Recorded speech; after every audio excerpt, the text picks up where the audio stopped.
একটা বাড়ির মেয়ে থেকে আরেকটা বাড়ির বউ হওয়ার যে ব্যাপারটা, আমি মনে করি বিয়ের আগে প্রত্যেকটা মেয়ে ভয় পায় যে বিয়ের পরে শ্বশুর বাসায় গিয়ে কীভাবে সে রান্নাবান্না করবে, কিভাবে সবাইকে রান্না করে খাওয়াবে, কিভাবে সবার মন জয় করবে। ভয় করবে নাই বা কেন বলেন তো? কারণ একটা মেয়ে তো কখনোই তার বাবার বাসায় থেকে রান্নাবান্না শেখে না, আর শিখে আসেও না। কারণ তাদের বাবা মা তো একটা মেয়েকে দিয়ে কখনোই রান্নাবান্না করায় না, কারণ তাদের মেয়েটা অনেক শখের হয়। তাদের বাবা মা জানে যে বিয়ের পর মেয়েকে শ্বশুর বাসায় গিয়ে রান্নাবান্না করতে হবে, এই জন্য তাদের শখের মেয়েকে দিয়ে তারা কখনোই রান্নাবান্নার কাজ করাতে চায় না যতদিন তাদের মা সুস্থ থাকে, বেঁচে থাকে। আমারও ঠিক সেম ফিলিংসটাই হতো বিয়ের আগে। আমি মনে মনে ভাবতাম যে কিভাবে আমি বিয়ের পরে গিয়ে শ্বশুর বাসায় রান্না করব, আমি কি পারবো? আমি তো জানি যে আমি কখনোই পারবো না, কারণ আমি তো কোনো রান্নাই পারি না। আমি যখন বিয়ের আগে মেসে থাকতাম তখন মাঝে মাঝে নিজেকে রান্না করে খাইতে হইতো, বাট তখন নিজের রান্না খেয়ে নিজেরই বিরক্ত লাগতো যে কিভাবে আমি শ্বশুর বাসায় 2 দিন পর বিয়ে হলে কিভাবে শ্বশুর বাসায় গিয়ে রান্না করবো, আমি তো কোনো রান্নাই পারি না। বাট এখন আলহামদুলিল্লাহ মানে এমন কোনো রান্না নেই যেটা আমি পারি না। আর এখন মাশাল্লাহ আমার হাজব্যান্ড আমার রান্না ছাড়া তার কোনো রান্না খেতেই আর ভালো লাগে না।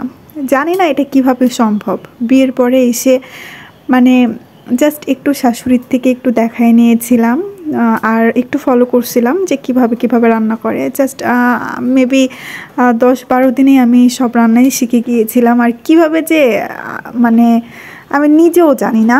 আসলে একটা বাড়ি ছেড়ে আরেকটা বাড়িতে আসা, এসে সেই বাড়িটার মতো করে তৈরি হওয়া, সেই বাড়িটার মতো করে নিজেকে গড়ে তোলা, এটা যে কত বড় একটা ব্যাপার সেটা শুধুমাত্র একটা মেয়েই জানে।